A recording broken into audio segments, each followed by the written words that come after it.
Hey, what's up, everybody? It's your girl JoJo, and I'm here with the review for the Never Ever Met Season 1 episode. Are we on episode 6? I think we're on episode 6 or maybe episode 5. I hope you guys are doing good today. I am doing well. You can probably hear the wind blowing behind me. I'm at work. They got me outside today in the elements, so you will hear wind. You might hear a dog. You might hear me scream. Anything goes today. But this show was pretty crazy. Like, not enough to get on my nerves, but just enough for me to put my finger under my chin and say, what is going on here? So let's get into the review, shall we? All right, let's get the nutsings of the show out of the way. So Brandon and Sienna. Sienna says that she now realizes that Brandon was serious about not reconciling. Maybe they might could salvage their friendship, but it is over. And since it is over, Rashonda comes to the house to let them know that they are going to be going home. She also lets everybody else know that they're going to be going on a field trip later. But as for now, Brandon and Sienna have to leave. Brandon feels like he made the right decision. Sienna feels like a weight has been lifted off her shoulders and she's giving Brandon back to the universe. I'm not even going to bother talking about Sienna and Brandon. Farewell to you all and safe travels. Child boo. Now, I don't consider myself to be the most brilliant woman, but I'm certainly not the dumbest. But this whole thing was a little bit confusing to me. Not the fact that they were arguing. I understood the stuff that they were arguing about, but it all just seemed to get mixed up. You know how when you read a story and they say, what is the main idea? I couldn't figure out. It just kept jumping from subject to subject. But listen, if you just take it this way, the main idea of this first argument is Jodie. Various issues with Jodie, but Jodie is the main idea. So just remember that as I keep going. There's essentially two separate arguments going on. So Diamond is talking to Aaron. She huffing and puffing and walking in another room. Aaron want to know, what's your issue, Diamond? Diamond says she not sitting in there with no fake people. She feel like everybody was fake. They didn't have her back. And that includes you, Aaron. You fake as well. Aaron said, oh, no. I am not fake. So Diamond get up and walk off. And Aaron goes into the kitchen because he got to let it be known that he is about to have his woman's back. And he is not fake. So he turned around and he tell everybody, listen, she think I'm fake. So I'm going to have to let this be known. I'm going to have to clear this up. He turned around and pointed at Jodie and said, I don't like you because I feel like you full of shit. I said, now, I know we don't care for Jodie, but I don't know if I like that, y'all. I don't know if I like the way Big Aaron did that. What y'all thought about the way he did it? I know we don't like Jodie, but I don't know if I don't know if I care for that. But he was trying to stick beside his woman, so okay. So he turns around and tells Jodie that, and Jodie just kind of looking at him like, okay. And then that is when Diamond comes in and tells Jodie, I just feel like you are running around here with my name in your mouth and I'm the only one in it. But meanwhile, you speaking to everybody else, you just act like I was the one that was the issue. And Jodie says she ain't got to speak to Diamond at all if she don't want to. I don't have to start a conversation with you, period. And Diamond says, well, I don't care about none of that. Well, Diamond, then speak only on your issue. But I guess Diamond feels like you got my name in it, like I'm the only one that said something, but you speaking to everybody else in the house when they were the ones that said something too. They're just not speaking up. So the nerve of you to have my name be the problem and not be speaking to me, but you speaking to all these other people. As a matter of fact, one of the people that you're speaking to is one of the ones that was concerned about her man wanting you. So now she talk about Sandia. I said, well, see, you needed to have some smoke for her too the other night. But you ain't had the smoke you needed for her. You got it all for Jodie. But okay. All right. I feel like Sandia deserved like a little smidge. She needed to say something as well because she was also concerned about it. But Diamond, you did get in it. You know, you and Millie brought it to her. I said that last week. So anyway, they go back and forth. Her and Jodie are having a back and forth. When little Aaron tries to speak, Jodie continues her point. Oh, what'd he do that for? Big Aaron say, you see what I'm talking about? You see how she spoke over you? You see how she spoke over you? And little Aaron is trying to get him to calm down. He was like, I'm not going to calm down. I'm not going to calm down because when I'm at... Y'all, when I tell you Big Aaron's neck was spinning like a spin top, I mean, he was going off. He was upset. And so then little Aaron said, can you please calm down? I'm going to try to speak, okay? He said, I want to know who allowed this conversation to be introduced in the first place. Now, personally, I think the person who introduced the conversation actually was Diamond, and probably had a little bit of battery in her back with Aaron, because y'all think y'all everybody's counselors and y'all are not. And let this argument be a lesson to y'all to mind y'all's business. Big Aaron don't really go there, but he basically just say, listen, my girl felt like didn't nobody have her back, but everybody else was saying something about y'all. I feel like personally this woman is not for you. She is full of it. She doesn't care for you. And y'all not even going to make it a year. While Aaron is saying this, Big Aaron, Chris over there smirking. He tried to hide it, but I saw it. He was like, y'all not even going to make it a year. And I'm going to give you my number because you going to be calling me and telling me I'm right. This is not the woman for you. So after all of that happens, and Diamond is sitting over there smirking like, that's my man. And I'm going to stick beside him. Because Big Aaron say, I'm going to stand behind mine right or wrong. Right or wrong. Which lets me know he know Diamond the one that introduced it. But he going to stand behind her because everybody else was talking about it too. She was just the one that spoke up about it. So they end up leaving the room. And after they leave the room, there is a separate discussion that happens in the kitchen. So let's get to the next discussion. Now, I am going to give Jodie a little bit of her, I forgot to say that when Aaron said, I don't like you, Jodie looked at him and said, the feeling's mutual, and that's fine. So her clap back was quick. I'll give her that. Now, Chris decides after everybody leave that he going to stand up and say, I just want to make it clear to everyone in the room that have you ever heard me say anything bad about Jodie? Have you ever heard me say anything bad about Jodie? I just want to make it clear that I haven't said anything bad about Jodie. And Millie was like, I don't care whether you did or didn't, because if y'all not going to stand up and own y'all ish, then I don't care. Now Millie getting hype. Okay, now somebody done put the AA battery in her back. So everybody kind of looking at Millie like, okay. And Chris continues and says, because Jodie is one of my favorite people in the house, so I don't want anybody to think that I said anything bad about her. I don't want her to think that.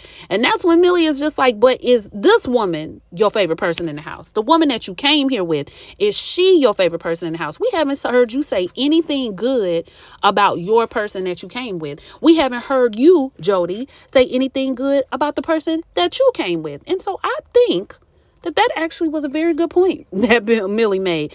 I want to hear y'all say that your people are your favorite people. These people that you came with, let me hear you say something good about them. Give them some quality characteristics for a change. Y'all haven't done any of that. So if y'all gonna continue to be fake and act like ain't nothing going on, or we not seeing what we seeing, then I ain't really got nothing to say about it. Y'all do what y'all want to do. Great. I hope this means that everybody gonna just stay within their business from here on out, please. But points were made. What y'all thought? Points was definitely made. But I still think everybody need to mind their business. Mind your own relationship. Because Sandia, we're going to talk about her next. Well, would you look at here? Chris decides he is going to speak to us like this. When he gets in the room with Sandia, he all bug-eyed talking about these people they don't have anything else to do. They just keep talking about this thing. And Sandia is just confused. She's flabbergasted. Like, everybody's jumping at me like, you gonna let him talk to you like that? You're gonna let him, like, what do you guys want me to do? You want me to jump in his face? No, baby. And I don't really like that you are giving those type of extremes. You don't have to be a confrontational woman to check somebody. You don't have to be an aggressive woman to let someone know that something is disrespectful. You don't have to go to those levels, but it's okay to speak up for yourself. And I think that Diamond, especially being an older woman, just like Big Aaron, being an older man, when they see stuff, they think about themselves. They do a little bit of projection, but mostly is, I want to save you from what I went through, or I want to save you from what I experienced. And there are some people that just, you can't save them. Like, they have to kind of work through life and figure things out. They're what I call like hard learners. I have a little bit of that in me as well. Sandia sat there quietly and didn't say anything. She almost acted like it had absolutely nothing to do with her at all. So yeah, I just think in the future, just know you can't save everybody. And if you do want to have a conversation with a woman or a young man, try to get them to themselves by themselves and have a very level-headed conversation. None of that, I'm gonna have your back if you know. Just say, like, if you, I just wondered if you noticed, if it was something that you felt comfortable with. And but I get what she was trying to do. But Chris says, listen, as long as we got each other's back and you listen to me and not let anybody else get into your head, as long as we're straight, we're good. Yeah. Notice the language he was using with her. Listen to me, support me, stand beside me. And then he would add on, and I support you. Yeah, it's mostly you supporting him, though. Look at them eyes. Crazy bandicoot. Okay, so I'm not gonna. Okay, they go on a field trip, right? And I hear Sandia say they've been in the house for a lot of days, and that's part of the problem right there. They need to be getting out of the house. They need to be going on dates. They need to be separating from each other for some time, because this is not real world. This is never ever met. So the couples need to be bonding with each other as much as possible. And if they just sitting up in the house all the time like that, that's probably. It seems like it will work in theory, but not really. Most people are going to start congregating together, which is what they've done. So anyway, they go on a field trip and they're going to be doing an activity together. As soon as they said they were doing shibari, I rolled my eyes because I was like, who's in charge of the girls? Like, who's in charge of this? Who's in charge of picking out the activities? If you don't know what shibari is basically rope play. It goes by a bunch of different names. And it's very intricate, and it can be very sensual. It can be very artistic, but most of it, I would say at least 50% of it is sexual. I don't know any other way around that. So for Rashonda to say, well, most people will do it as like, something sexual or sensual, but we're going to be focused on trust and communication. And there is a level of trust that you have to have if you're doing any kind of role play. That's absolutely true, because it, centers around bondage and you have to really communicate with your partner. So I'm not saying that those things aren't true, but I'm saying for some people who clearly already have some issues with their communication, there had to have been another way to introduce it without things getting sexual. But then I'm thinking, like, are you guys doing this because they have been long distance and you're trying to get their physical intimacy up? Like, they've already been communicating enough over the phone? I don't know. I just wish they would do activities. This is the second activity they've done where sex is in mind. So I don't know if I really like that. And shibari is not for everybody. But anyway, so they get into it. They do the rope play. They blindfold. They tickle with the feathers. And one of the things that they ask everybody is, do you want to be tied, or do you want to tie or be tied? And that's when we learned that Jodie has experienced some sexual trauma, which I have a lot of sympathy for her, because I know that sexual trauma can eventually lead to sexual trauma. Sexual abuse can lead to you having trauma around sex. But she says she's a sexologist. These are things that she really loves and enjoys. I knew she was a sexologist, just by talking to Jodie and listening to. I'm not getting sexologist from her, but not saying every sexologist needs to be super freaky, but that even further makes me wonder about her and Aaron. So she says she's going to do the tie-in. Because she does have some things set up around boundaries and all of that. So she gonna do the tie-in for Aaron, and everybody gets into their thing. I think Millie tied Greg, and I think Diamond tied Aaron. They some freaks, child. It didn't matter who was gonna tie who. Shay and Josh, who are always like pretty much just sitting in the background with some drama going on. Even Shay wasn't even downstairs when it was going on. But I can't remember who did their tie-in. Maybe Josh did her. Perhaps, or she did. I can't remember. But the activity went fairly well. I guess I'm still watching it. We'll see if it had any effect on their communication. But we do hear Aaron say that he would love to have more physical intimacy with Jodie. But he is starting to wonder if he makes Jodie's girl parts tingle. And baby, you don't. Chris does. And it's okay. Big Aaron was right. I know you don't want to admit it because he pissed you off, but he was right when he told you that you need to go on with your business because that woman don't want you. Even when the activity is over, you can see that people are close to each other. There's kissing, there's hugging, or, there's just expression going on that Aaron isn't getting, little Aaron. And Jodie pretty much tells him like, okay, well, look like we did everything we were supposed to do. I'm hungry. That's the intimacy that he gets from Jodie. So I was just like, yeah, little Aaron, she don't like you, baby. All right, y'all. I'm off work and I'm tired. Like, I just didn't get a chance to finish. And now it's midnight and I'm just really ready to go to bed. So, if this part is a little disjointed or from out of order, just forgive me. So, at some point in time, Sandia and Chris are able to meet with the relationship expert. And the relationship expert is who I thought it was. It was Dr. Remini. If you follow her on YouTube or if you follow her podcast, she doesn't do her podcast anymore, does she? She used to have a podcast called Surviving Narcissism, but she is like the narcissism expert of my time knowing about narcissism. She does a lot of videos on YouTube, a lot of good information. So she is the one actually doing their couple stuff, which I found very interesting. I'm like, I feel like I didn't know she was a relationship expert. I really didn't know that. But it's so funny that she talks so much about narcissism and she's talking to Chris and Sandia, but she's talking about their relationship. So let me move forward. So anyway, she talks to them about some of the hurdles and challenges they've been having. Look into my eyes, y'all. You know I had to put them in there. But they talk about how a lot of their challenge surrounds him not really agreeing with why Sandia is getting emotional. I feel like when she gets emotional, it feels like she's trying to gain some type of control over me.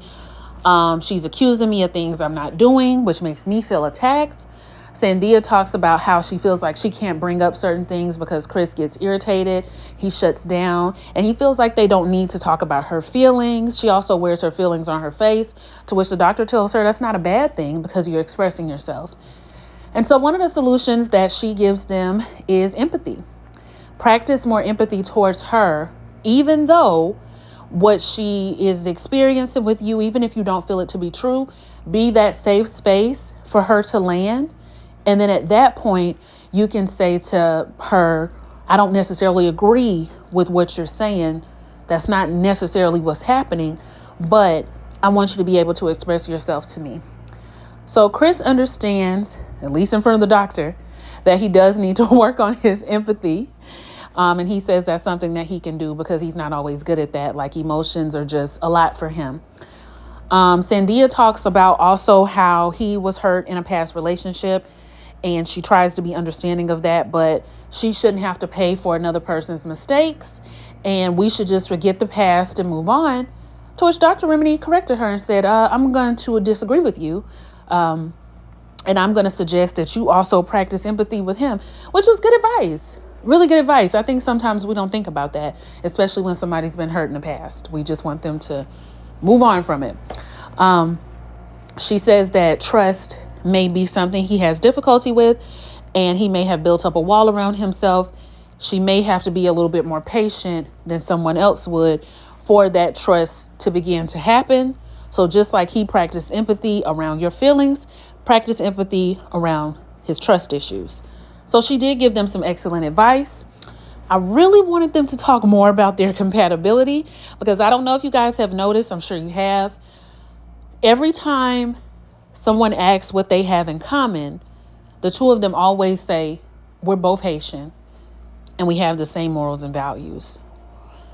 You're going to need more than just being Haitian when it comes to staying together, but they're committed to working on it, and they give each other a high five and a kiss to seal the deal.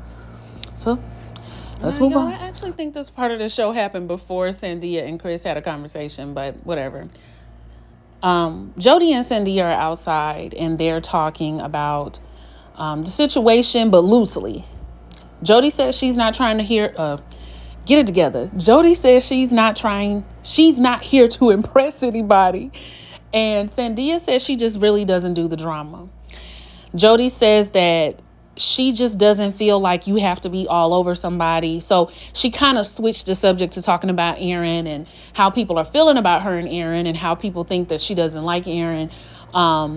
this is what she's addressing now. She's not saying this. This is what she's addressing. And she says that you don't have to be all over everybody all the time. Like, I'm just one of them people, like, I'm gonna give you your space, you give me my space, and we good. Like, when we meet up, we good. We gonna be the only couple really that don't have an argument, because we don't even be in each other's face like that. And she laughing, and Sandia's just looking like, she's laughing, but you can tell she don't agree. We also learned that Jodie says she is the type to get sexual fast and then not be interested anymore. She may be somewhat of a man eater. Now, is that a man eater, y'all? Is that what a man eater does? I'm gonna have to look that word up and make sure that that's the defined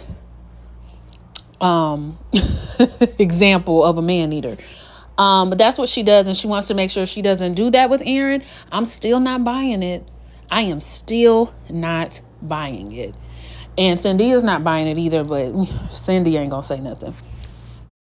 Now, I didn't get all my screenshots together, y'all. I'm sorry. So this is gonna be the picture for a little bit. But Jodie did play a game while the two of them, Chris and Sandia, were in couples counseling. It was like a sexy game, like name one thing you want to do sexually. That's all they talk about is sex. Name one thing you want to do sexually, and then they guess who wrote what.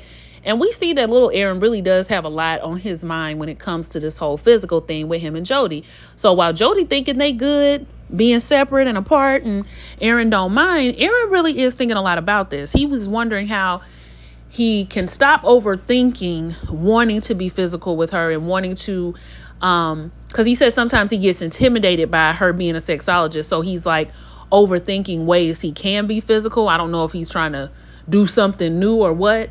But he also wants to respect her boundaries.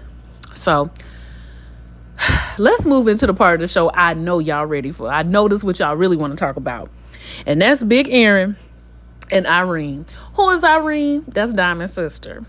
So Big Aaron has invited his friend Ronald to meet Diamond. Ronald just looked just like the church deacon I knew he was going to look like. I mean, hat and all. They play a little round of pool, and Big Aaron say he ready to put the rings on the fingers if everything goes well after this process. Ronald is a bit confused by it. He don't understand why stuff is going too fast, but Big Aaron say, listen, you know how I do, baby. You know how I shop with her. When if I don't like it, I put it back. But this time around, it's something special. I'm not putting it back. Yeah, whatever. So when we get to Irene and Diamond, y'all, Irene pull up in her 2-piece, 3-piece. How many pieces did that little outfit have? She had her little situation on top of her head. It was a little bit of, orange, burgundy, and then a little bit of black. Was the black at the back? Y'all. It don't matter. Okay, she had her situation on. You could tell she thought she was looking clean. And that little piece she had on wasn't bad. So she came in there.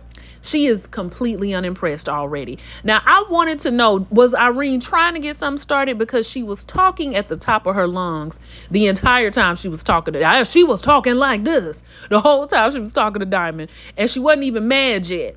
She didn't get mad really until Big Aaron came in the room. So Big Aaron had already told Ronald that Irene was coming. And he also had told Ronald that they had already got into it on Facebook because he wrote, I love you under... on Diamond's page, and Irene commented and said, we'll see. Or we'll see about that, or something like that. And so they ended up getting in an argument because y'all know Big Aaron not letting it go. So Diamond get in there. You could tell she really trying to impress her sister. Girl, I'm so happy. When he saw me on our first date, he cried. Irene said,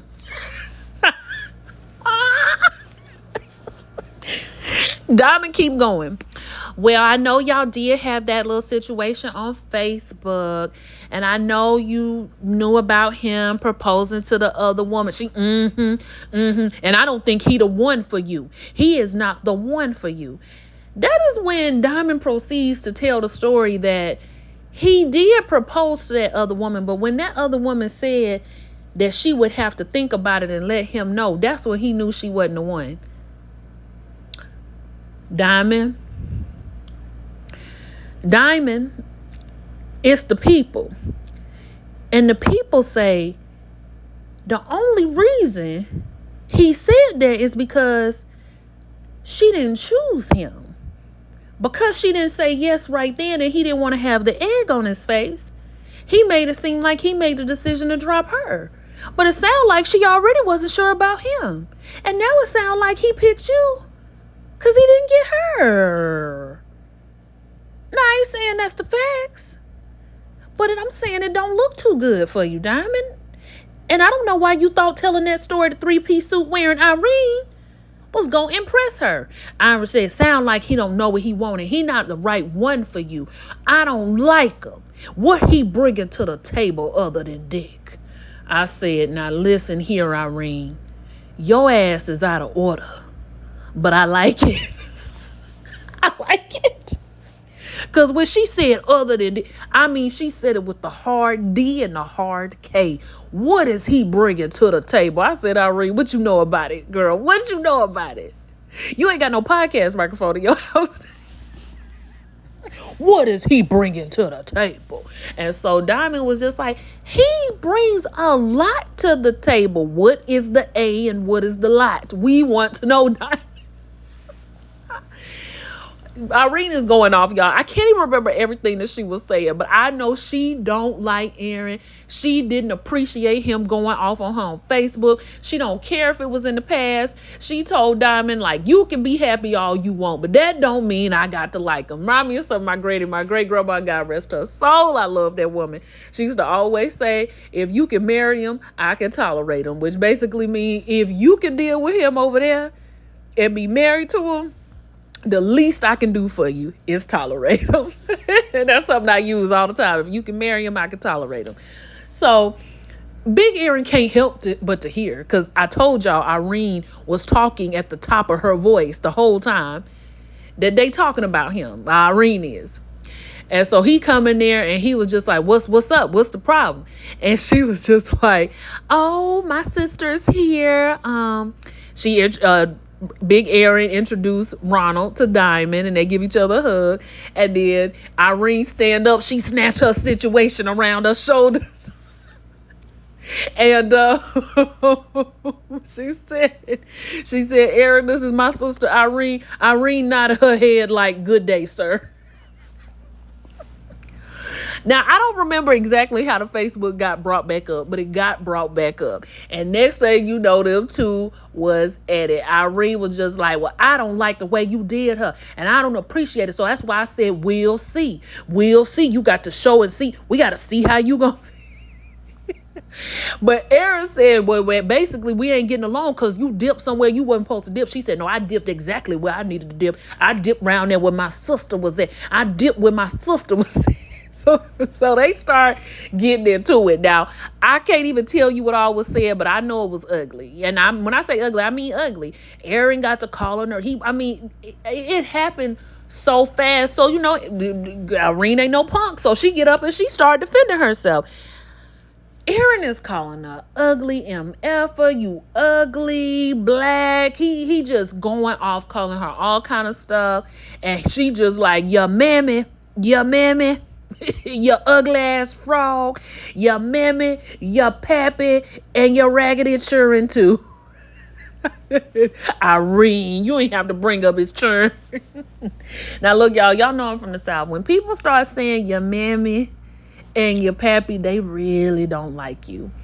I was shocked that Aaron went off the way that he did. Now, Irene was out of line, no doubt. She wanted him to hear everything that he was saying. But the way he took it to calling her ugly, and she wasn't this, and she wasn't that. I mean, then he gonna run back in there talking about, oh, now you talking about my children. You don't care about them. You don't care about what she's saying about them children. You really just mad about all the other stuff. And Diamond looks disappointed in him, but we don't get to see how it all pans out. But we just know they holding each other's individual. Ronald holding him back, and Diamond is holding Irene back. Sandia in the other room talking about, I would never allow Aaron to talk to my sister. Oh, Chris to talk to my sister. I said, girl, shut up. Chris could sit there and call you and your sister some baby monkeys, and all you would do was sit there and go, ooh, for both of y'all. I'm not convinced that you would do shit. So be quiet. Everybody peeking around the corner. It's bad.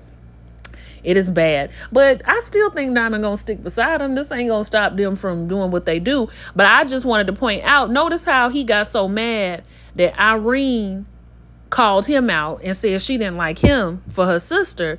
But you got to go in there and call Jodie out, to have Diamond's back.